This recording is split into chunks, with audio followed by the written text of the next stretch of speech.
शिव महापुराण कथा अध्याय 25। श्री शिवाय नमस्तुभ्यम। हर हर महादेव। आप सभी पर भगवान भोलेनाथ की कृपा सदा सर्वदा बनी रहे।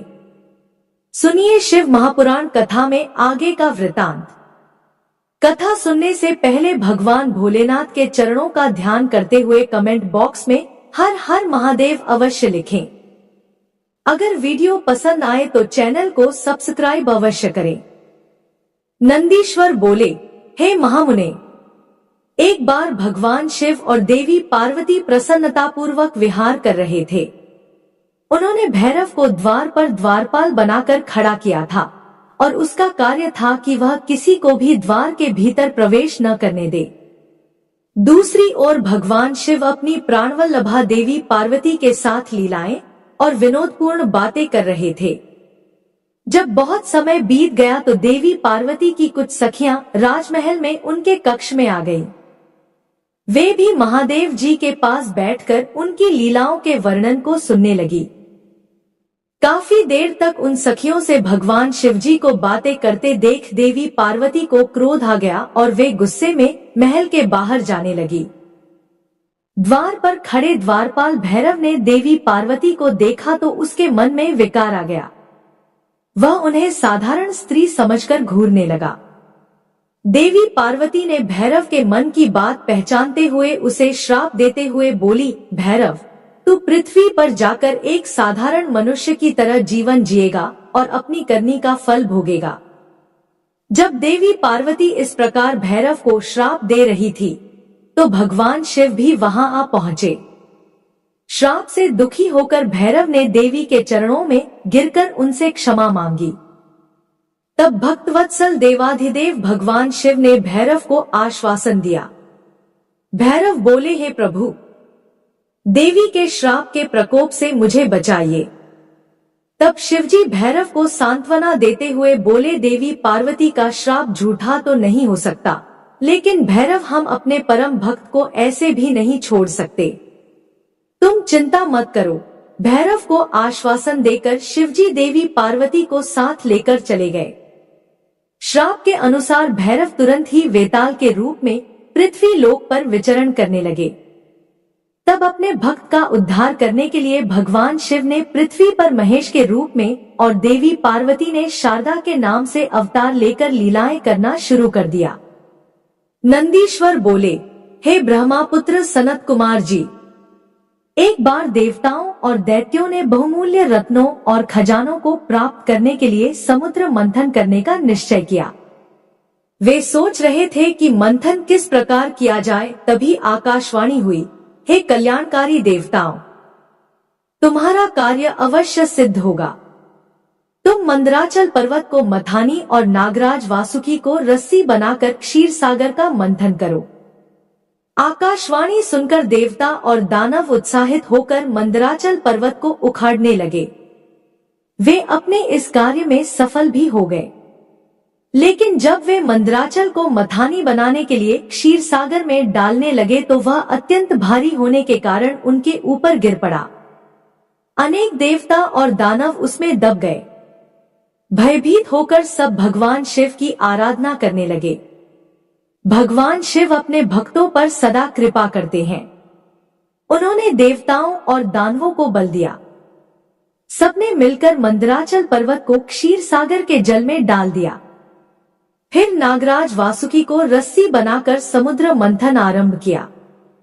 समुद्र मंथन के फलस्वरूप धन्वंतरी वैद्य, चंद्रमा, पारिजात, कल्पवृक्ष, उच्चैःश्रवा घोड़ा, ऐरावत हाथी, मदिरा, हरि का धनुष, शंख, कामधेनु, कौस्तुभ मणि, अमृत और कालकूट विष जैसी वस्तुएं निकली। साथ ही परम सुंदर और मनोहर रूप तथा धन वैभव की स्वामिनी देवी लक्ष्मी भी निकली।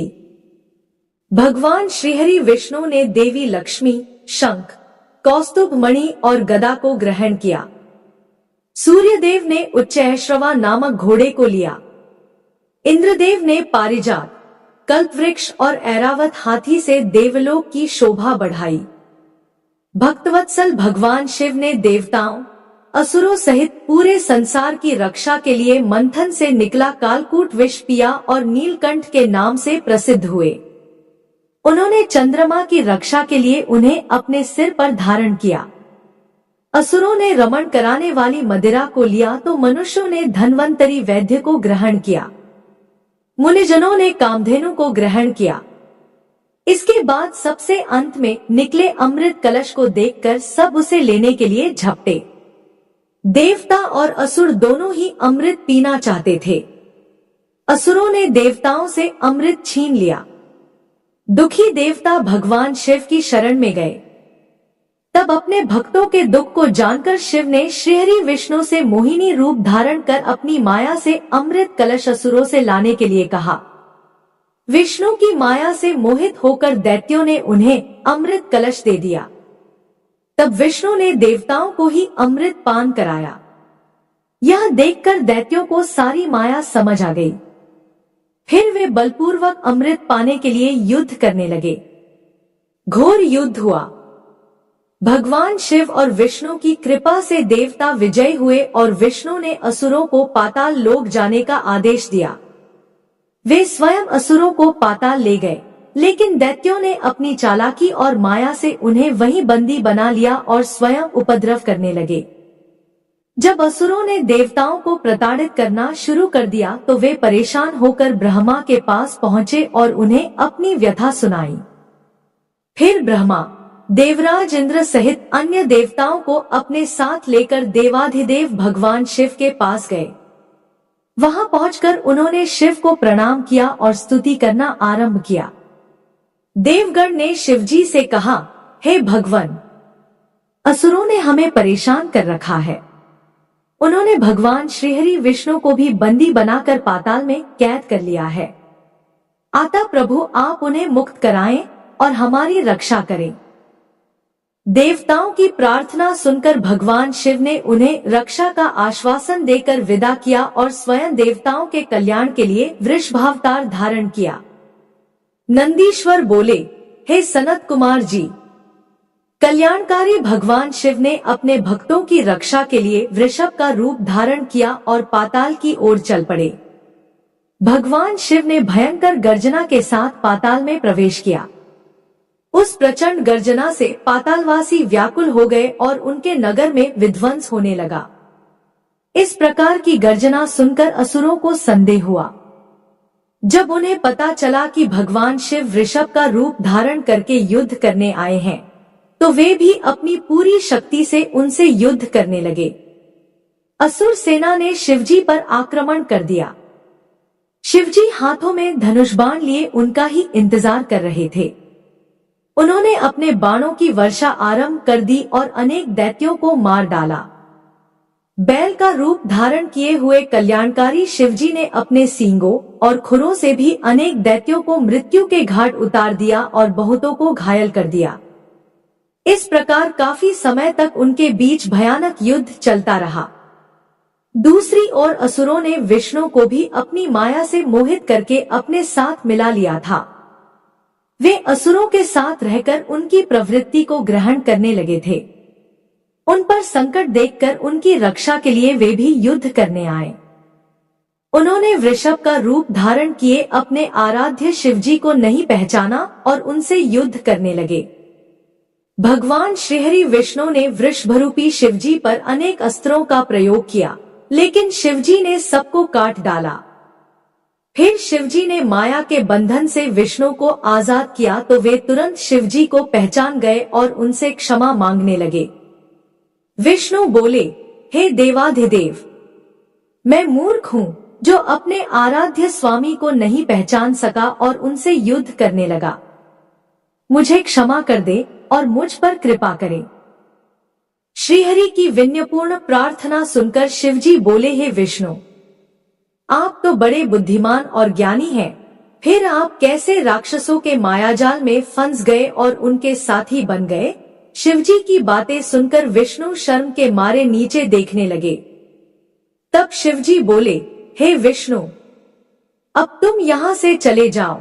यह कहकर शिवजी ने उनका सुदर्शन चक्र ले लिया और उसके स्थान पर तेजसूर्य नामक दूसरा सुदर्शन चक्र उन्हें दिया। इसके बाद विष्णु स्वर्ग को चले गए।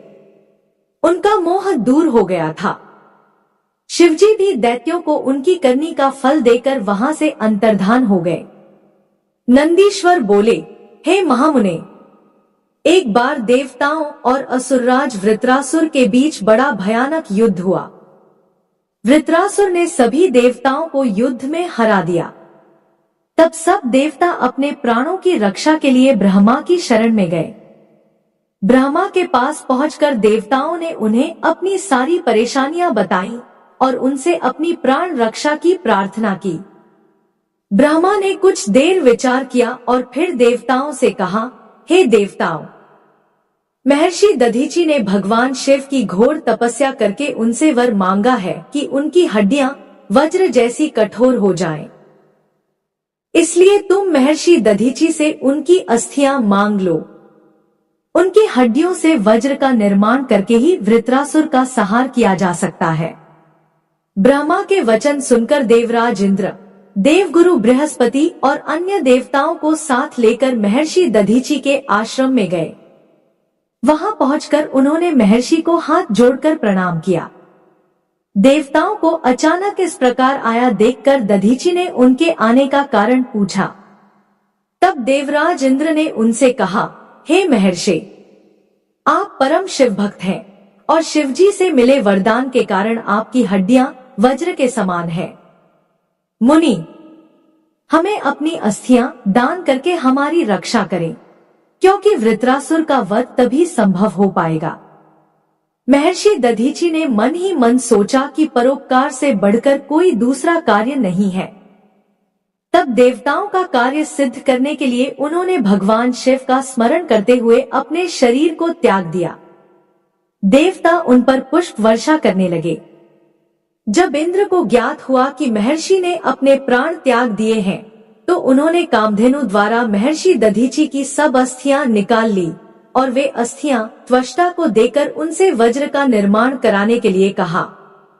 देवराज इंद्र की आज्ञा से त्वष्टा देवताओं के शिल्पी विश्वकर्मा के पास गए और उनसे अस्थियों का सुदृढ़ वज्र बनाने के लिए कहा। विश्वकर्मा ने दधीचि की अस्थियों से वज्र का निर्माण किया। इस प्रकार महर्षि दधीचि की अस्थियों से निर्मित वज्र को पाकर देवराज इंद्र बहुत प्रसन्न हुए और असुरराज वृत्रासुर का वध करने के लिए चल दिए। उन्होंने युद्ध भूमि में जाकर वृत्रासुर को ललकारा और अपने वज्र से उस पर कठोर प्रहार कर उसे किसी पर्वत की तरह खंड खंड कर डाला। वृत्रासुर के मरते ही देवताओं की प्रसन्नता की कोई सीमा न रही। वे उत्सव करने लगे। चारों ओर मंगल गान होने लगे और देवता इंद्र की स्तुति करने लगे। दूसरी ओर जब महर्षि दधीचि की पत्नी सुवर्चा घर के सारे काम पूरे करके बाहर आईं, तो अपने पति को न देखकर सशंकित हो गईं। देवता भी वहां नहीं थे। उन्हें निश्चय हो गया कि देवताओं ने उनके पति के साथ छल किया है। सुवर्चा ने देवताओं को कोसते हुए पशु बनने का श्राप दे दिया। अपने मृत पति के पास जाने के लिए सुवर्चा ने जब चिता में प्रवेश करना चाहा, तभी आकाशवाणी हुई, हे प्राज्ञ, तुम ऐसा मत करो, क्योंकि तुम्हारे उदर में महर्षि का तेज विद्यमान है। शास्त्र कहते हैं कि गर्भवती स्त्री को सती नहीं होना चाहिए। आकाशवाणी सुनकर सुवर्चा आश्चर्यचकित हो गई। उन्होंने वहीं पड़ा हुआ एक पत्थर उठा लिया, जिससे अपना गर्भ विदीर्ण कर दिया। उनके गर्भ से एक महादिव्य शरीर वाला परम कांतिवान बालक उत्पन्न हुआ। वह भगवान शिव का ही रूप था। अपने पुत्र को पाकर देवी सुवर्चा बहुत प्रसन्न हुई, लेकिन अगले ही पल उन्हें अपने पति का वियोग सताने लगा। सुवर्चा ने अपने पुत्र को चूमा और अगले ही पल उसे पीपल के पेड़ के पास लिटा दिया और बोली, हे पुत्र, तुम इसी वृक्ष के पास निवास करो और सभी मनुष्यों के साथ प्रेम का व्यवहार करो। यह कहकर सुवर्चा समाधि लेकर अपने पति के पास चली गई। देवी सुवर्चा समाधि लेकर शिवलोक पहुंची और अपने पति के साथ आनंद पूर्वक रहने लगी। उधर दधीचि मुनि के पुत्र को भगवान शिव का अवतार जानकर ब्रह्मा, श्रीहरि, विष्णु, इंद्र आदि सभी देवता वहां आए और उस बालक को वहां पाकर बहुत प्रसन्न हुए। ब्रह्मा ने उसके जात संस्कार विधिपूर्वक संपन्न करके उस बालक का नाम पिप्पलाद रखा। उस समय देवताओं ने बहुत उत्सव किया, फिर अपने लोक को चले गए। पिप्पलाद बहुत समय तक उसी वृक्ष के पास तपस्या करते रहे और मनुष्यों के हित के लिए कार्य करते रहे। नंदीश्वर बोले, हे सनत कुमार जी, एक दिन दधीची पुत्र ऋषि पिप्पलाद पुष्पभद्र नामक नदी में स्नान कर रहे थे। तभी उनकी दृष्टि एक सुंदर मनोहर युवती पर पड़ी। वह युवती भगवान शिव का ही अंश थी। उसे देखकर मुनि पिप्पलाद मोहित हो गए और उसे प्राप्त करने की इच्छा करने लगे। उन्हें ज्ञात हुआ कि वह परम सुंदरी राजा अनर्ण्य की पुत्री है। यह जानकर मुनि पिप्पलाद राजा अनर्ण्य के घर पधारे और उनसे उनकी पुत्री का हाथ मांगा। ऋषि की बातें सुनकर राजा सोच में डूब गए कि मैं अपनी प्रिय पुत्री, जो कि हमेशा राजसी ठाट बाट में रही है, को कैसे एक योगी के साथ ब्याह दूं, जिसका न कोई रहने का ठिकाना है न खाने पीने का। इस प्रकार राजा अनर्ण्य को सोच में डूबा देखकर ऋषि पिप्पलाद को क्रोध आ गया और वे राजा से बोले, हे राजन, तुम मुझे अपनी कन्या खुशी से सौंप दो, अन्यथा मैं तुम्हें तुम्हारे राज्य सहित भस्म कर दूंगा। मुनि की बातें सुनकर राजा अनर्ण्य भयभीत हो गए। उन्होंने अपने राज्य और प्रजा की रक्षा के लिए अपनी पुत्री पद्मा का विवाह खुशी खुशी मुनि पिप्पलाद से कर दिया। प्रसन्न होकर मुनि पिप्पलाद अपनी पत्नी को साथ लेकर आश्रम पहुँचे और आनंद पूर्वक वहां रहने लगे। ऋषि पत्नी पद्मा ने अपने पति की बहुत सेवा की। वह हमेशा मन, वचन और कर्म से अपने पति की सेवा में लगी रहती थी। उससे ऋषि को 10 महात्मा और तपस्वी पुत्रों की प्राप्ति हुई। मुनि पिप्पलाद ने अनेक लीलाएं की। उन्होंने संसार में किसी से भी निवारण न होने वाली शनिश्चर की पीड़ा को हरने का प्रयत्न किया। ऋषि ने अपने अनुयायी शिष्यों को यह वरदान दिया कि जन्म से लेकर 16 वर्ष तक की आयु वाले शिवभक्त मनुष्यों को शनि की पीड़ा नहीं हो सकती। यदि शनि मेरे इस वचन को झुठलाने के लिए ऐसा करेगा तो भस्म हो जाएगा। इसलिए शनि का प्रकोप कभी भी 16 वर्ष की आयु से कम के मनुष्यों पर नहीं पड़ता है। तात मनुष्य रूप धारण करने वाले ऋषि पिप्पलाद का यह चरित्र मैंने तुम्हें सुनाया है।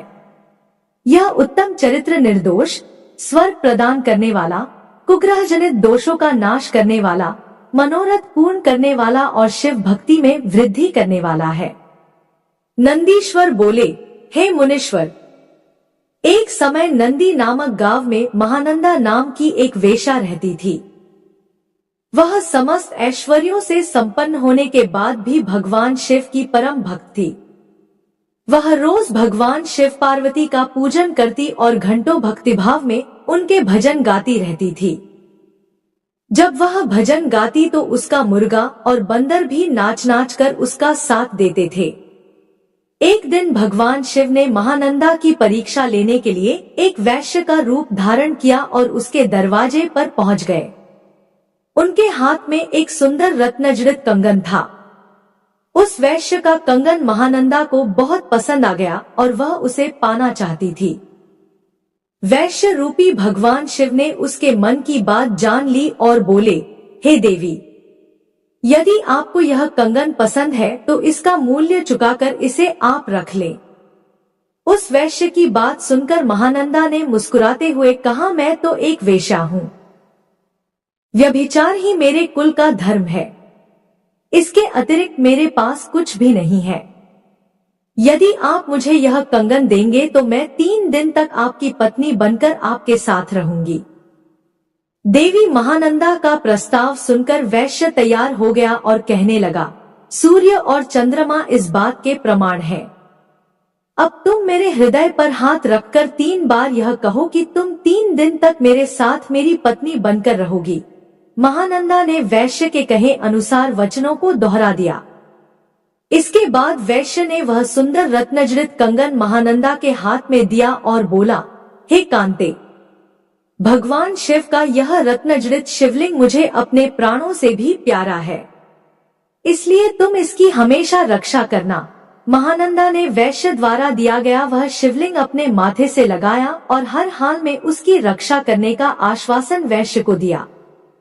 फिर वह उसे ले जाकर अपने नाटक मंडप में रखाई।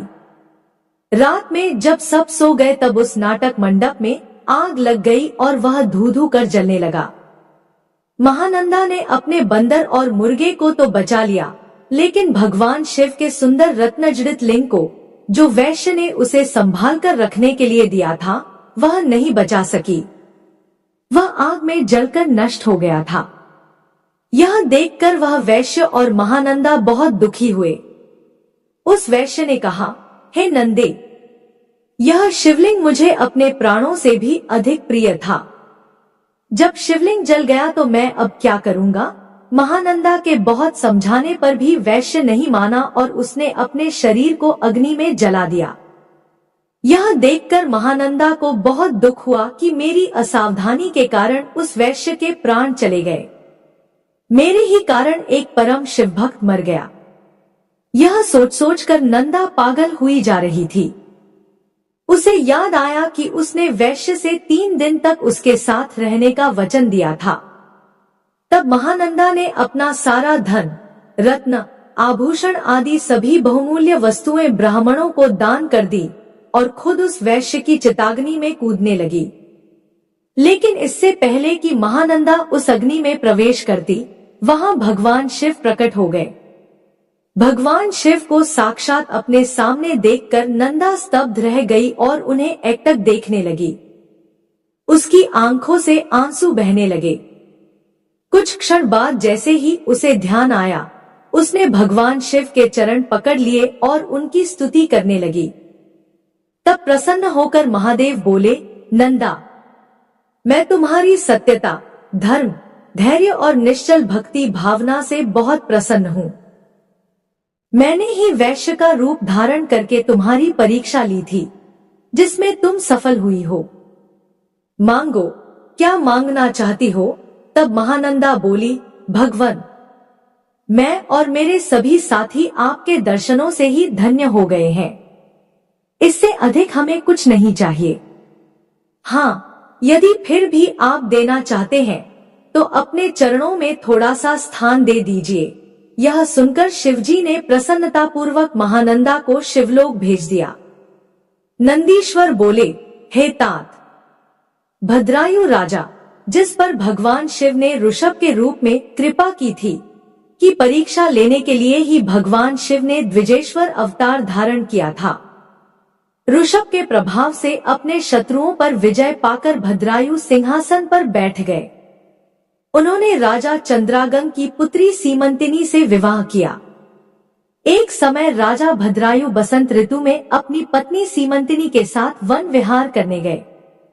तब भगवान शिव पार्वती उस दंपति की धर्मनिष्ठा की परीक्षा लेने के लिए उस वन में पहुंचे। महान लीलाधारी भगवान शिव और पार्वती जी ने ब्राह्मण अब्राह्मणी का रूप धारण किया और अपनी माया से रचित सिंह से डरते हुए राजा भद्रायु की शरण में गए। उन्होंने उनसे अपने प्राणों की रक्षा करने के लिए प्रार्थना की। उस ब्राह्मण दंपति की रक्षा के लिए राजा भद्रायु ने तुरंत धनुष बाण उठा लिया और बाणों से उसे घायल करना चाहा, लेकिन उस सिंह पर कोई प्रभाव नहीं पड़ा। उसने झपटकर ब्राह्मणी को पकड़ लिया। वह बहुत चीखी और चिल्लाई, लेकिन सिंह ब्राह्मणी को बलपूर्वक घसीटता हुआ भाग गया। अपनी पत्नी को सिंह द्वारा ले जाए जाने पर ब्राह्मण बहुत दुखी हुआ और रोने लगा। वह राजा भद्रायु से बोला, हे राजन, आपके बड़े बड़े आयुध कहाँ हैं? तुम्हारे पराक्रम का क्या फल है? क्या आप जंगली जानवरों के आघातों से भी दुखियों की रक्षा नहीं कर सकते? दीन दुखियों की रक्षा करना राजा का परम धर्म होता है। फिर आपने अपने क्षत्रिय धर्म का पालन क्यों नहीं किया? आपने अपने कुल का धर्म ही नष्ट कर दिया है। जो दुखी और शरणागतों की रक्षा नहीं कर सकता, उसे जीने का कोई अधिकार नहीं है। कृपण, अनाथ और दीन दुखी की रक्षा करने में असमर्थ मनुष्य को जहर खा लेना चाहिए या आग में जल जाना चाहिए। उस ब्राह्मण द्वारा कही गई बातें सुनकर राजा भद्रायु को बहुत दुख हुआ। वह अपने दुर्भाग्य को याद करके शोक में डूब गया। उसने सोचा कि आज मेरा सारा पौरुष नष्ट हो गया। आज मैं एक असहाय ब्राह्मणी की रक्षा नहीं कर सका, इसलिए मुझे घोर पाप लगेगा।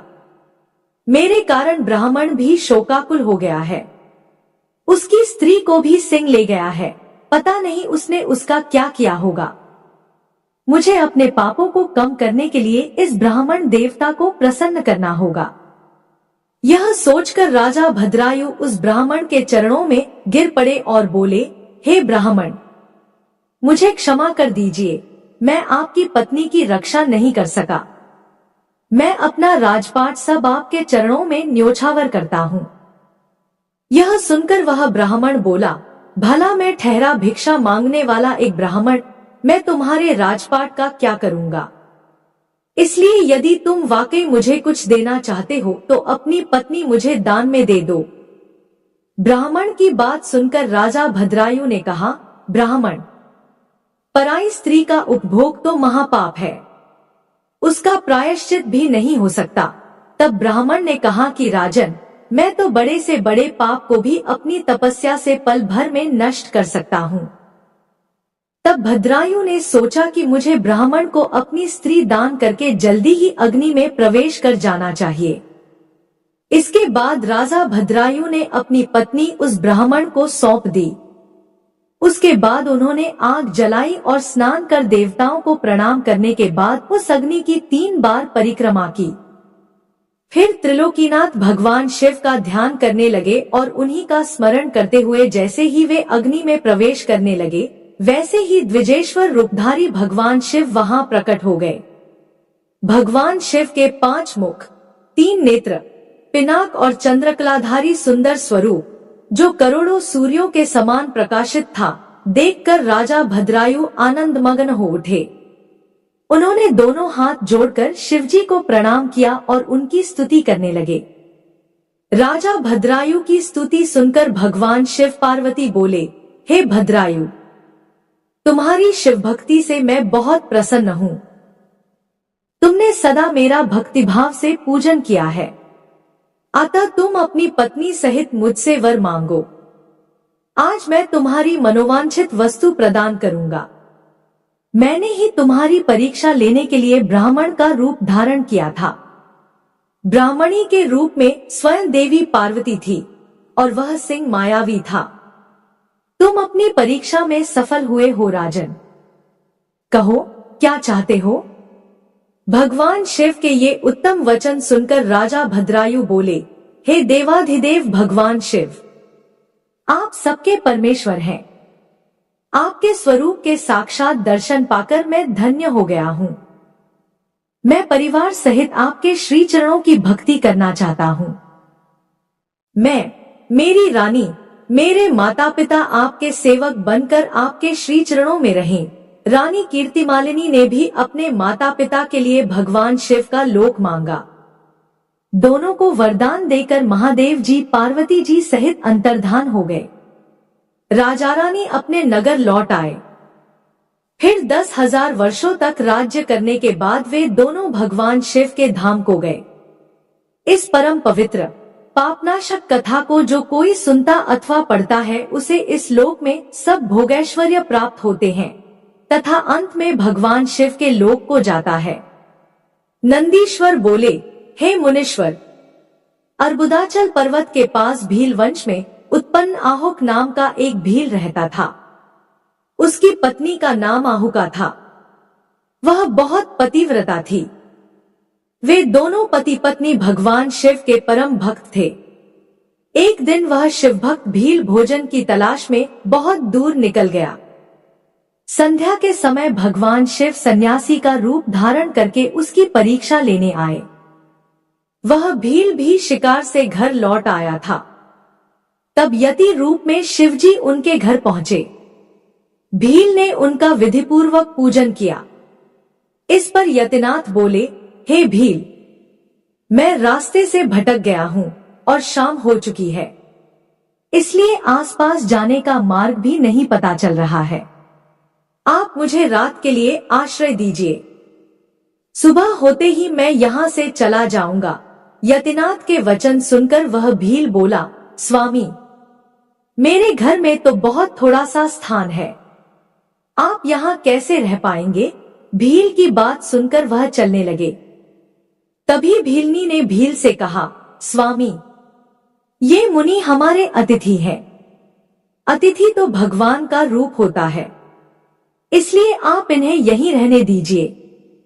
आप दोनों घर में रहना और मैं बाहर रह जाऊंगी। अपनी पत्नी के वचन सुनकर भील बोला कि तुम घर के भीतर रहो और मैं बाहर रह जाऊंगा। यह कहकर वह भील घर से बाहर आ गया और बैठ गया। सुबह जब वह सन्यासी और भीलनी घर से बाहर निकले तो उन्हें पता चला कि भील को जंगली पशुओं ने खा लिया है। यह देखकर वे दोनों बहुत दुखी हुए।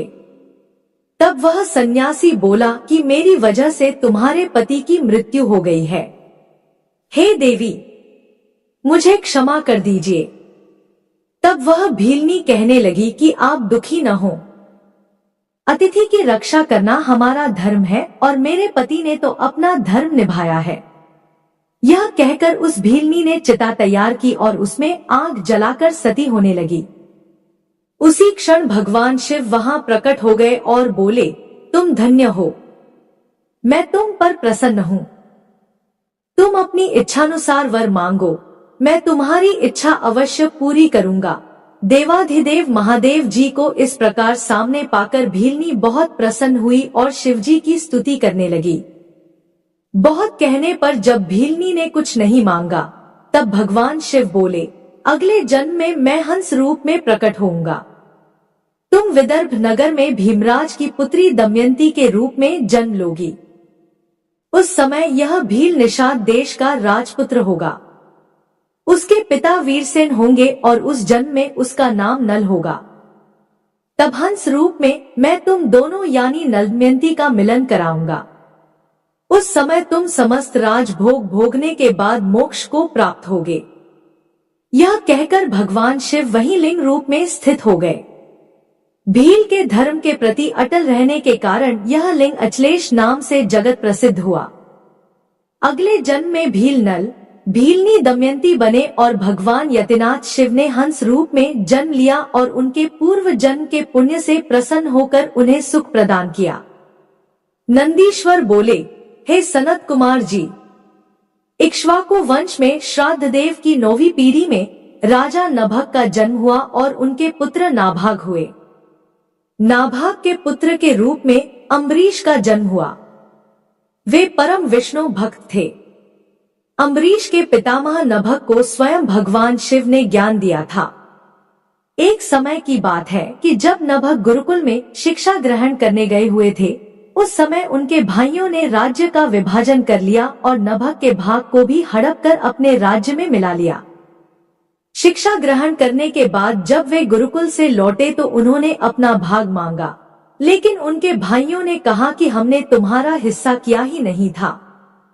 अब जो मांगना चाहते हो वह तुम पिताजी से मांगो।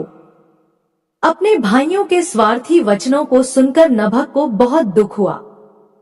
वे अपने पिता के पास गए और उन्हें सब कुछ बताया। पिता उन्हें धैर्य बंधाते हुए बोले कि तुम्हारे भाइयों ने तुम्हारे साथ छल किया है।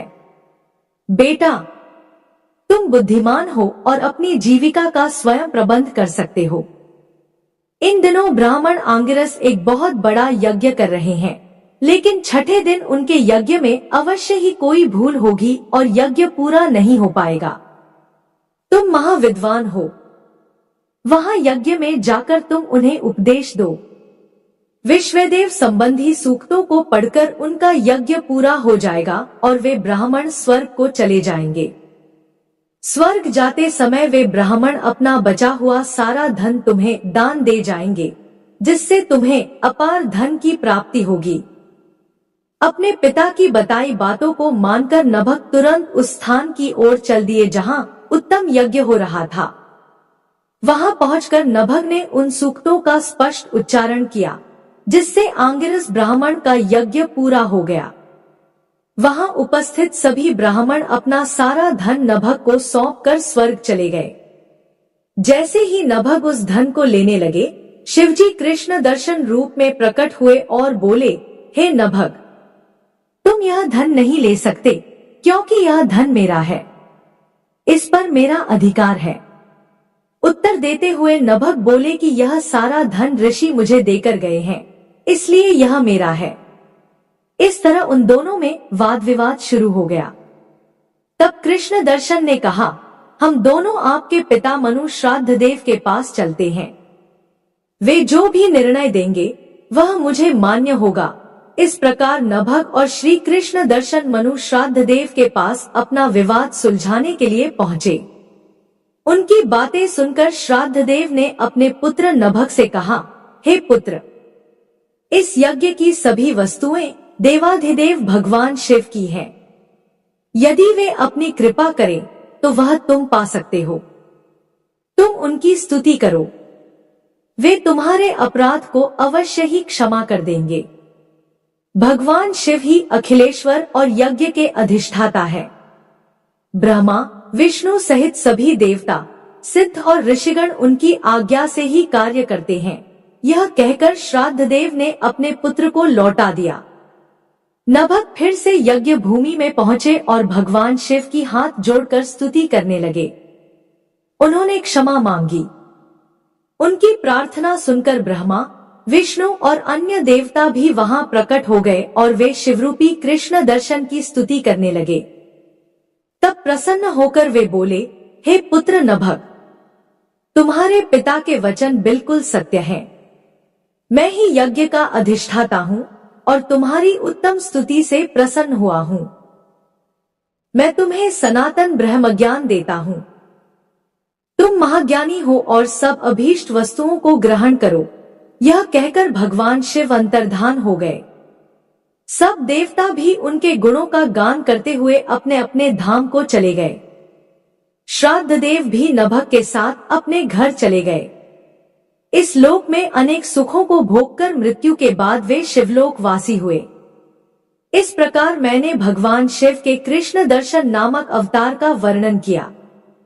इसे सुनने अथवा पढ़ने से सभी प्रकार के लौकिक और पारलौकिक मनोवांछित फल प्राप्त होते हैं। ननंदीश्वर बोले, हे ब्रह्मपुत्र, एक समय की बात है, देवगुरु बृहस्पति ने देवराज इंद्र और सब देवताओं को साथ लेकर देवाधिदेव भगवान शिव के दर्शन करने के लिए उनके धाम कैलाश पर्वत की ओर प्रस्थान किया। देवराज इंद्र की परीक्षा लेने के लिए महान लीलाधारी भगवान शिव ने भयंकर अवधूत का रूप धारण किया। अग्नि के तेज से प्रज्वलित विशालकाय वे पुरुष रास्ते में ही विराजमान हो गए। बृहस्पति जी के साथ इंद्र और अन्य देवता उस अद्भुत विशालकाय आकार वाले पुरुष को अपने रास्ते में बैठा देखकर आश्चर्यचकित हो गए। इंद्रदेव क्रोधित हो उठे। वे भी भगवान शिव को नहीं पहचान सके। वे पूछने लगे, तुम कौन हो? तुम्हारा क्या नाम है और तुम कहां से आ रहे हो? मुझे जल्दी से बताओ। भगवान शिव क्या अपने स्थान पर ही विराजमान है या फिर कहीं गए हुए हैं? मैं देवगुरु और अन्य देवताओं के साथ कल्याणकारी परमेश्वर के दर्शनों के लिए यहाँ आया हूँ। उनकी ऐसी बातों और प्रश्नों को सुनकर भी अवधूत रूप धारण किए शिवजी ने कोई उत्तर नहीं दिया। देवराज ने दोबारा पूछा। शिवजी फिर भी चुप रहे। देवराज इंद्र के बार बार पूछने पर भी महायोगी शिवजी कुछ नहीं बोले। तब देवराज अपने ऐश्वर्य के घमंड के कारण क्रोधित हो उठे और जोर से चिल्लाते हुए बोले, ओ मूर्ख, मेरे बार बार पूछने पर भी तू कोई उत्तर क्यों नहीं देता है? अब मैं तुझे तेरी करनी का फल देता हूँ और तुझ पर अपने वज्र का प्रहार करता हूँ। देखता हूँ तुझे मुझसे आज कौन बचाता है। यह कहकर देवराज इंद्र ने अपने हाथ में वज्र उठा लिया और शिवजी पर प्रहार करने लगे। लेकिन भगवान शिव ने इंद्र को वहीं जड़ कर दिया। उनका हाथ अपने स्थान से हिल न सका। अब तो इंद्र क्रोध में अपना आपा खो बैठे। यह दृश्य देखकर देवगुरु बृहस्पति भगवान शिव को तुरंत पहचान गए। उन्होंने जान लिया कि देवराज को इस प्रकार उनके स्थान पर जड़ करने वाले स्वयं देवाधिदेव महादेव हैं। वे हाथ जोड़कर भगवान शिव की स्तुति करने लगे। फिर उन्होंने शिवजी से देवराज इंद्र के अपराध को क्षमा करने की प्रार्थना की। बृहस्पति जी बोले, भगवान, अपने नेत्र से निकली हुई ज्वाला से इंद्र की रक्षा करो, उसे जीवन दान दो। तब भगवान शिव बोले, क्रोध में निकली इस ज्वाला को मैं वापस नहीं ले सकता। शिवजी के इन वचनों को सुनकर बृहस्पति जी बोले कि आप इस ज्वाला को कहीं और स्थापित कर दीजिए। यह सुनकर शिवजी मुस्कुराए और बोले, हे देवगुरु, इंद्र की जीवन रक्षा करने के कारण आप जगत में जीव नाम से भी प्रसिद्ध होंगे। यह कहकर उन्होंने अपने नेत्र से निकली ज्वाला को हाथ में लेकर समुद्र में फेंक दिया। समुद्र में गिरते ही वह ज्वाला एक बालक के रूप में प्रकट हो गई। वह बालक सिंधुपुत्र जलंधर के नाम से विख्यात हुआ। भगवान शिव ने ही देवताओं के आग्रह पर उसका वध किया था। अवधूत रूप में ऐसी लीला करके शिवजी वहां से अंतर्धान हो गए और देवराज इंद्र, बृहस्पति जी व अन्य देवताओं के साथ प्रसन्नता पूर्वक घर को लौट आए। नंदीश्वर बोले, हे मुनिश्रेष्ठ, विदर्भ नाम के एक नगर में सत्यरथ नामक राजा का राज्य था। वह भगवान शिव का परम भक्त था। एक बार उसके नगर पर उसके शत्रुओं ने आक्रमण किया। राजा सत्यरथ ने अपने शत्रुओं का सामना बहुत दृढ़ता से किया, लेकिन वह युद्ध में हार गया। उसके शत्रुओं ने उसे मार डाला। राजा के मारे जाने पर सारी सेना भयभीत होकर तितर-बितर हो गई।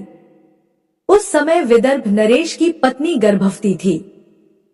जब रानी को सारी बातें ज्ञात हुई तो अपने प्राणों की रक्षा के लिए उसने रात में ही नगर छोड़ दिया। भगवान शिव का स्मरण करते हुए रानी पूर्व दिशा की ओर चली गई।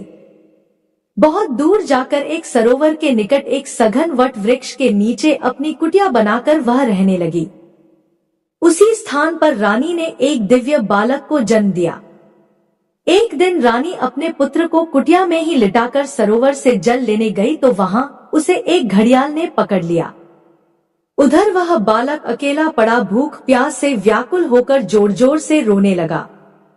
उस बालक को रोता देखकर भक्तवत्सल दयालु भगवान शिव को उस पर दया आ गई। उन्होंने एक गरीब ब्राह्मणी को प्रेरित कर उस स्थान पर भेजा। वह विधवा ब्राह्मणी उस स्थान पर पहुंची जहां वह बालक रो रहा था। उसको देखकर ब्राह्मणी का दिल द्रवित हो उठा। वह उस बालक के विषय में सोचने लगी कि अब इस बालक का क्या होगा। तभी भगवान शिव स्वयं भिक्षुक का रूप धारण कर वहां पहुंच गए और ब्राह्मणी से बोले, हे ब्राह्मणी, अपने मन में आने वाली शंका दूर करो। इस छोटे से बालक को उठा लो और इसे अपना पुत्र मानकर इसका पालन करो। तब उनके वचन सुनकर वह ब्राह्मणी बोली, ब्राह्मण, मैं तो स्वयं इस बालक को पालने के बारे में ही सोच रही थी, लेकिन मेरा मन शंकित था। अब आपने मेरी दुविधा दूर कर दी है।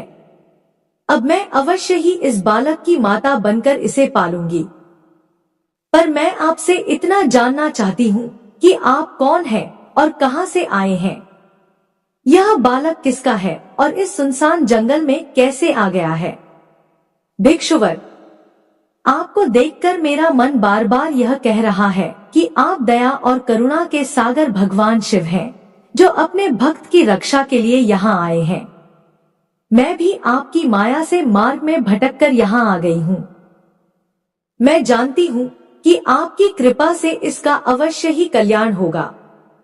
उस गरीब ब्राह्मणी की बातें सुनकर भिक्षु रूप धारण किए भगवान शिव बोले, हे ब्राह्मणी, यह बालक विदर्भ नगर के नरेश सत्यरथ का पुत्र है, जिसे उसके शत्रुओं ने युद्ध में हराकर मौत के घाट उतार दिया है। सत्यरथ की गर्भवती पत्नी नगर से भागकर यहाँ आ गई थी। इस बालक को जन्म देने के बाद वह सरोवर में जल पीने गई तो वहीं उसे घड़ियाल ने अपना आहार बना लिया। शिवजी के वचनों को सुनकर ब्राह्मणी फिर प्रश्न करती हुई बोली, भगवान, किस कारण से यह बालक अनाथ और बंधुहीन हो गया है? बालक के पिता सत्यरथ को शत्रुओं ने क्यों मार दिया और किस लिए शिशु की माता को घड़ियाल ने खा लिया? मेरा स्वयं का पुत्र भी गरीब और निर्धन है, भला इसको कैसे सुख प्राप्त होगा? ब्राह्मणी के इन प्रश्नों को सुनकर भक्तवत्सल भगवान शिव अपने उसी भिक्षुक रूप में बोले, हे देवी, राजा सत्यरथ अपने पूर्व जन्म में पांड्य देश के श्रेष्ठ राजा थे। वे हमेशा शिव धर्म का पालन करते और भक्तिभाव से उनकी आराधना करते थे। एक दिन प्रदोष काल में जब राजा भगवान शिव का पूजन कर रहे थे, उसी समय नगर में कोलाहल मचा।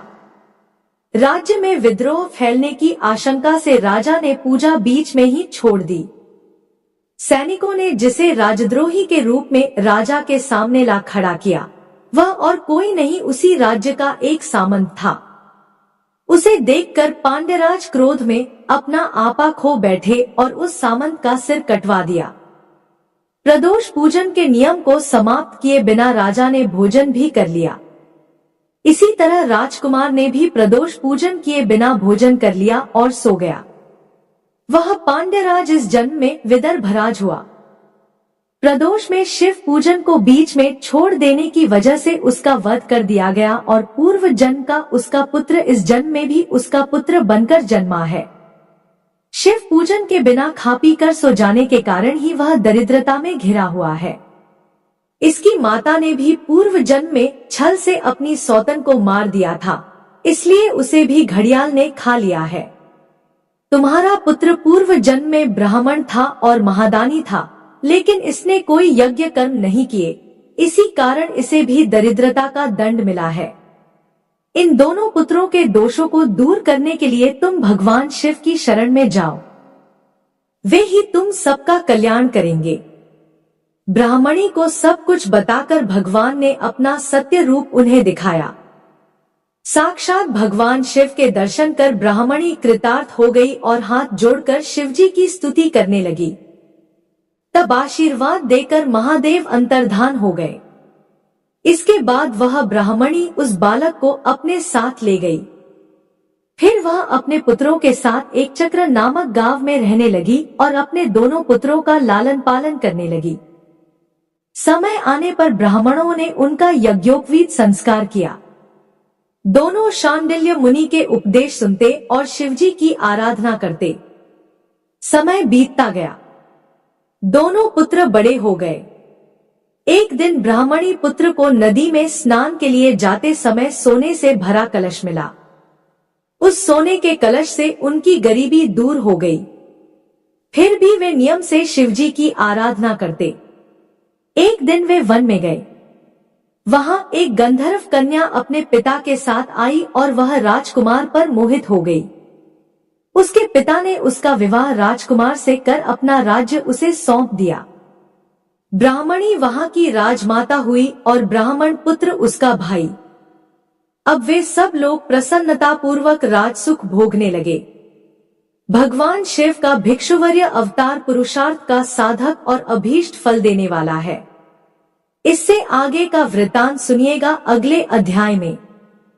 तब तक के लिए जय श्री कृष्णा, राधे राधे।